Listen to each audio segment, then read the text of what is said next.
Dear Mr. Chairman, dear members of the Commission, for me it's not only a big honor to take the floor here today, to be invited, but it's also a great pleasure to me to be among like-minded people in a room where everyone can agree that one of the biggest threats to the world now is corruption.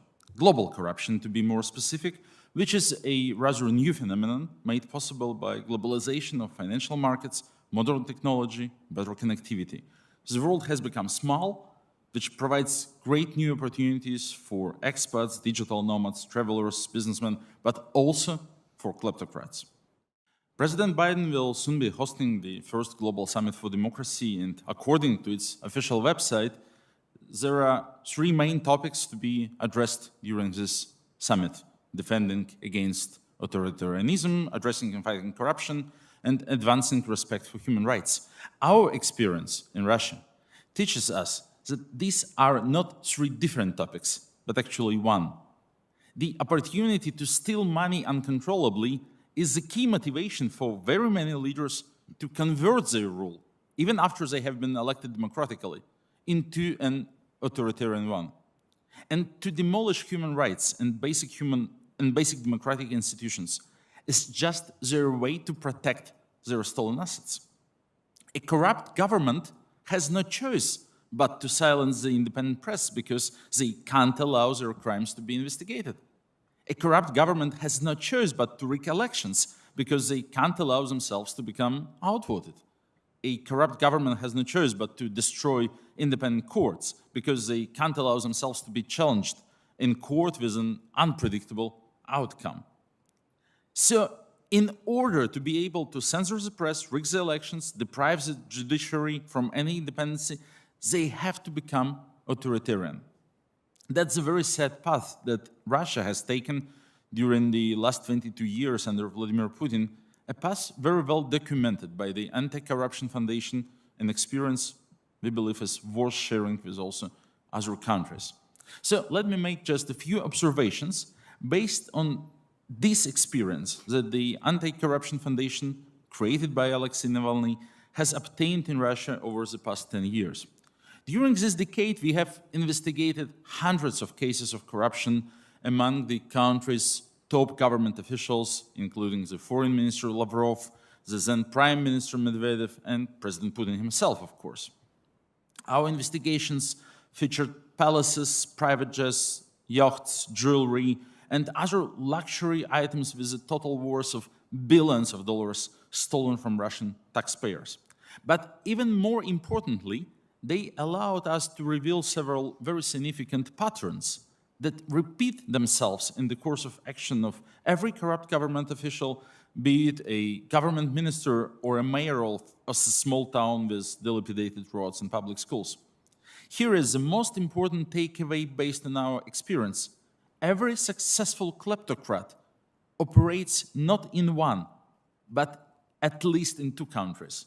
Their home country, where the absence of rule of law makes it possible for them to enrich themselves enormously, and the other country, where they would transfer and preserve their assets. No kleptocrat engages in corruption for the purpose of swimming in gold coins like some cartoon character. On the contrary, they aim to create sizable assets which they would be able to pass to their children. And they, the kleptocrats, know better than anyone else that it's impossible in their home countries for the exact reason that they are able to steal so much there. There is no rule of law, there is no protection for their wealth. They need to enjoy the rule of law in democratic countries to protect their assets. This makes corruption a global phenomenon. And this also makes it possible to fight against corruption on both fronts. We know it too good, what it takes to fight the corruption in a country where there is no rule of law. My friend, Alexei Navalny, carried on this fight for many years. He got poisoned by Novichok, he got imprisoned, he got tortured. He continues to pay an enormous cost for his fight against corruption in Russia. Luckily, on the demand side, in a country driven by the rule of law, the fight against corruption does not require that enormous risk. It could be done through legislation. It could be done through law enforcement, through public opinion. So that's why I'm here now on behalf of Alexei Navalny and the entire team of the Anti-Corruption Foundation. I'm here to endorse in all possible terms the activities of the Counter-Kleptocracy Caucus and of the Helsinki Commission against Kleptocracy. We endorse the Foreign Corruption Accountability Act, the Justice for Victims of Kleptocracy Act, the TRAP Act, the Combating Global Corruption Act, Reauthorization of Global Magnitsky, and of course, last but not least, the act that would require the Biden administration to determine whether the 35 kleptocrats and government officials named by Alexei Navalny meet the criteria for sanctioning under the Global Magnitsky Human Rights Accountability Act. And believe me, all of them meet. So let's fight this fight together. We are doing whatever we can, like in Russia, but a lot of things to fight global corruption could be done here using legislative tools first of all. I want to ensure you that President Putin will hate these bills. And this is something that makes them so good. Thank you so much. We'll start questioning with Congressman Cohn, who's by WebEx. Thank you, Mr. Chair. Mr. Volkov, I want to start with you. And first, I want to know how's Mr. Navalny's health? Thank you, Congressman Cohen, for your question. Well, we are now in the situation when, like, the absence of bad news is the only good news we have. So Mr. Navalny is imprisoned unlawfully. His health is currently stable, but of course it could happen any moment that the situation will start to deteriorate again. It is very important that international attention is paid to his situation, because we don't have to forget he's in custody of that very people who tried to kill him 1 year ago. And like, if he gets forgotten, then they will definitely try again.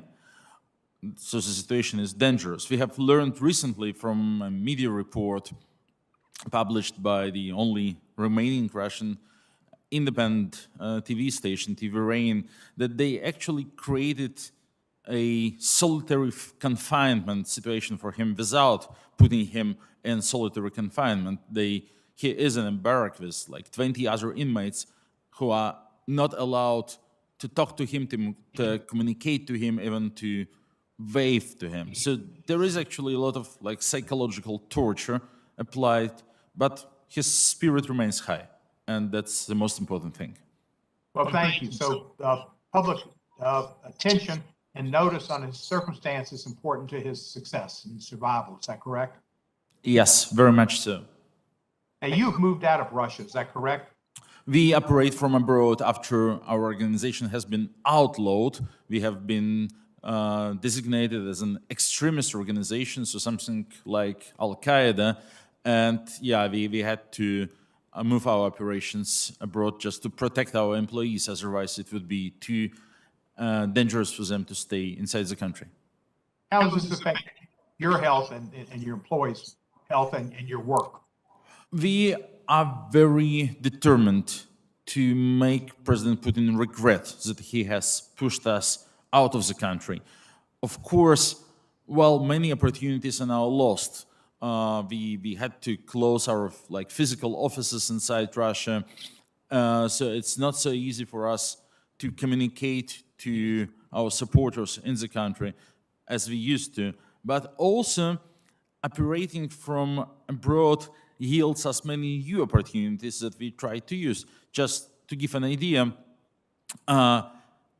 we have tripled the amount of the content that we are producing. So video investigations and other type of content operating from abroad, because in Moscow, we were always like bootstrapping, because like every second month, someone from law enforcement would come with a search warrant and just seize all our equipment, pretending this to be like material evidence for yet another criminal case. Now, when such a risk doesn't exist anymore, our hands are untied and we can operate at a broader scale. You've seen, I presume, the list of 35 folks who've been recommended for sanctioning. The Anti-Corruption Foundation, your group has recommended 35 kleptocrats to be sanctioned. And then Senator Cardin and Wicker and Representatives Malinowski and Curtis introduced a measure that would require the administration to undertake a sanctions review of those 35 names. Are there other people that you believe should be included beyond those 35? Yes, yes, there are quite a few. Well, let's make the first step, and then we will come up with more suggestions. Okay. Russian oligarchs are largely hold their money and live their lives in the West, as I understand it. A lot of them apparently bought property in New York and a certain individual's properties, we understand. But where, in your opinion, does the dirty money of Russian oligarchs, first, where does it originate? How do they get it? And then once they get it, who do they use in the United States? Lawyers, accountants, et cetera, to help them keep it? And where are the destinations for those stolen, purloined funds? Yeah, indeed, kleptocrats are very smart in abusing legal system of the Western countries where there is rule of law and where they can protect their assets. In this regard, I do very much endorse the Enablers Act, which would make it much more challenging for the kleptocrats to engage with Western enablers of corruption. In Europe, the main destination of the assets stolen from Russian taxpayers is definitely London.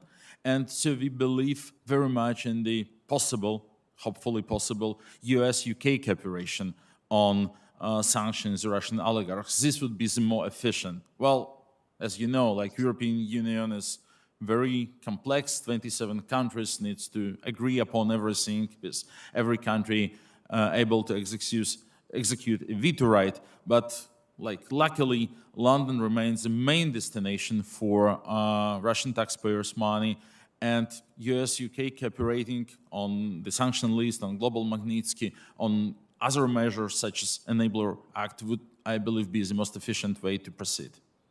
And in the United States, I guess New York and Palm Beach, or that area in the Florida Gold Coast, as they call it. In the US, yes, there are a few locations, New York, Florida, Miami-Dade, few more. Some they are discovering new destinations for them. They are looking for interesting spots there. Well, just recently here in Washington, D.C., we discovered about Oleg Deripaska's enormous mansion, one of the most expensive properties in town. So it's not limited to New York and Florida only, but, well, if we would have to set priorities, these two destinations are indeed the most beloved by Russian kleptocrats. Let me ask you just a few more questions that I'm going to yield. In 2021, the Duma elections, Google and Apple censored the Navalny smart voting list at the behest of the Putin regime. You were, as I understand it, connected to and in discussions with both Apple and Google. Could you elaborate on their role in censoring those elections and how that affected the election? It had an effect, and thank you for bringing this up. Indeed, this censorship act was, well, very painful, actually. Also, it came all out of a sudden. Google and Apple didn't give us a head warning, so we didn't know this is going to happen. We didn't expect this to happen. As we know from media reports, Putin threatened to start arresting their employees, their Russian employees of Google and Apple, if they wouldn't remove our list of voting endorsements for the Duma elections. So Putin actually threatened to take hostage employees of American companies.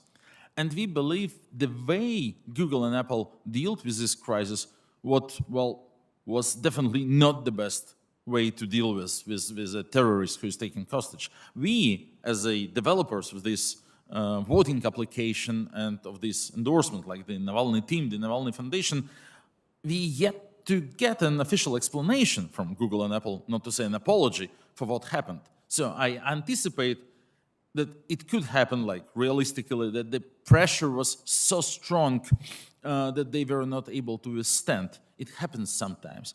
But they had to acknowledge it publicly. They had to be vocal. they had to reach out to us to give us a warning, to help us develop some other tools to deliver the content to our supporters. And most importantly, I believe we have to work together with them to prevent this from happening again. And of course, such actions of the government, which considers it's a proper thing to like really blackmail companies with the fate of their employees, this has to be punished, and this didn't happen yet. And Chief of Staff Navalny, I'm so impressed and honored to be in your presence, and how extraordinary your service on behalf of the people of the Russian Federation. And your hometown of Yekaterinburg is beautiful. I've had wonderful visits there, and my family's had numerous visits across the Russian Federation, from St. Petersburg to Novosibirsk, Tomsk, Chelyabinsk, and I've been so impressed by the people of Russia, and it was just so inspiring to see the architecture, the art, the literature, and that's why it's so disappointing, truly, to see the level of corruption in Russia and how that holds back what could be such a dynamic and impressive community and country. With that in mind, Alexander Navalny, and to show the extraordinary bipartisanship, Congressman Steve Cohen is absolutely correct, and that is that Alexander Navalny is a hero of the world. He has written an op-ed, which is in the Guardian newspaper of the United Kingdom, which has plans for calls for action against corruption. And it's in revealing that it's the lifeblood of the Putin regime and underlying the problem behind so many global problems. With that op-ed, how can we act on the Alexei Navalny's recommendation to fight global corruption? Thank you so much for your kind words and for your question. First of all, I would say that many of things that Alexei Navalny mentioned in his op-ed to The Guardian and Le Monde and Frankfurter Allgemeine have already been reflected by the 6 bills that were House NDAA amendments and that are now up to be considered on the Senate floor, because he actually also addressed this issue of a demand side and of fighting corruption with legislation in these countries where legislation could be enforced, unlike in Russia. So I think that the Congress is on a very right track here, and we are very thankful. And as I told already, we are here to endorse it. Russian people will applaud to these measures. It's funny, Putin's propaganda spent 20 years explaining that like these oligarchs and Putin's friends are actually like evil, like why the life quality standards are so bad in Russia, because, well, because of the oligarchs and because of the legacy of the 90s and so on. I believe and of course there is also, unfortunately, like a lot of anti-American propaganda in Russian state media. So there is like evil America in their perception, but also evil oligarchs. I believe this could actually cause quite a short circuit if evil America sanctions evil oligarchs. I can't wait to see how the Russian propaganda will try to explain what's actually happening. But I mean, on a serious note, you're right. Russian people deserve much better. It's a nice country, well-educated people, enormous resources. But even in the best country, when the average kickback rate for any government procurement contract is 70% in cash. So if you want to build something like a school, a hospital for like $10 million, you have to bring back $7 million in cash to the government official responsible for the procurement. No economy could be successful under such burden, and that makes corruption like the primary target and the primary problem in the country. And with the that's shocking to hear of the 70%. What do you see as the future of Russia in the next 5, 10 years? I do very much hope that Putin will not be able to carry on for 10 years because the global trend is quite bad for him. Young people don't like him. There has been like 22 years of Putin with no alternative, and people are just tired. And we see that like among younger voters, Putin is doing very bad. His most powerful tool to stay in power is his TV propaganda machine, which is enormously sophisticated and successful. But young people, digital nomads, are much less subject to this propaganda. They are not falling victims to this propaganda. So the clock is ticking in our favor. The Putin's approval ratings are at historical lows, and younger people want change and know that they deserve change. It could take time, unfortunately, though, because, well, he's still very strong. He has all the law enforcement in place and all the repression machine, and actually the amount of repression is unprecedented. Russia now has more political prisoners than Soviet Union ever had after Stalin. Khrushchev and Brezhnev and Gorbachev had less than Putin has. And he has shown that he is ready to increase the pressure and even increase the amount of repression. At some point, this is going to crack. And Russia will have a democratic transition to rule of law and to democratic institutions. But this will take a lot of time, I'm afraid, or at least some time.